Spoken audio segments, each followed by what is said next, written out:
I want to tell you more about the grief recovery method and its founders. So John W. James was the original developer of this specific method in dealing with grief after the loss of a child in 1977.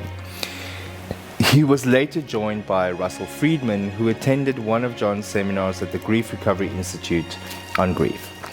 Russell was so struck by the effectiveness of the method, he signed on as a volunteer at the time and never left.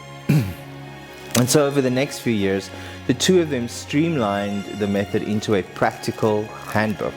So thus the Grief Recovery Handbook was born. So what is grief? According to the Grief Recovery Handbook, grief is a normal and natural response to loss. It is universal, and whether you are Christian or practice Buddhism, no matter what religion or spiritual practice you follow, all of us experience grief.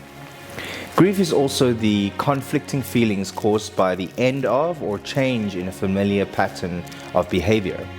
And for example, if you lose your job or move to a different town, or your health, or if you grew up in a toxic, dysfunctional environment, all of these examples equate to experiencing grief.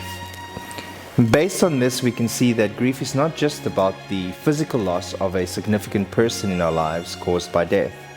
There are over 40 different losses of various degrees that constitute to us experiencing grief. It is also important to note that every person's experience and how they relate to loss is individual and unique to them. We have become masters at hiding behind base belief programming that stops us from dealing and processing our grief effectively.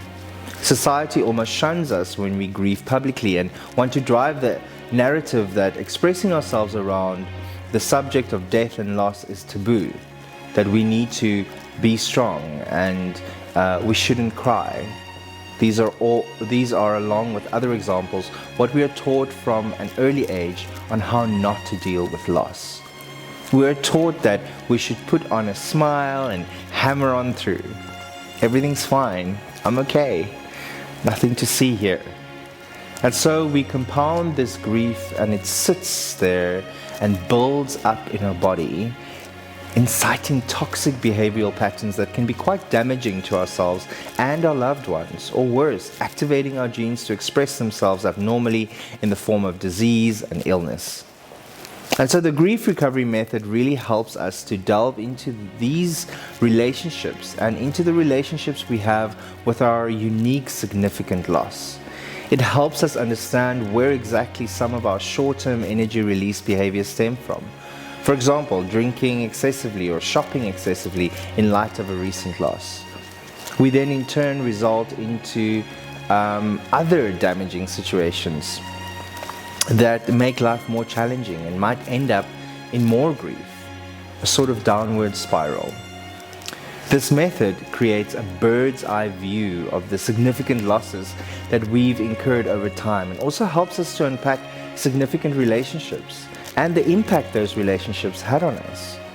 Another layer to this work is all the significant emotional statements that lie unexpressed within us, all the apologies that lie unexpressed within us, all the moments of forgiveness that lie unexpressed within us, all that unexpressed communication that we never had the chance to express fully within the relationship or towards the challenge or the trauma we are facing.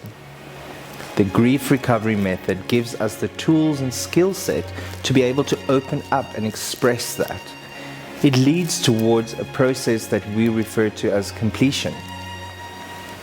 Completion is taking all the recovery components that we've identified during the process and weave it into an honest, comprehensive personal letter that we address to the relationship or intangible loss we are grieving.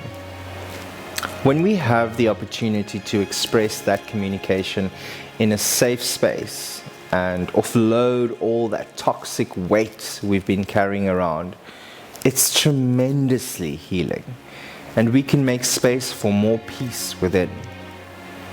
After this educational process, we are now equipped with a tool that we can use whenever we encounter deep loss in our future life. It sets us up to help us in our immediate relationships, in teaching our children and our peers. And so, whilst this is not the only method on the subject, it is the only evidence-based method in the world, and why I, for one, feel so confident to do this work.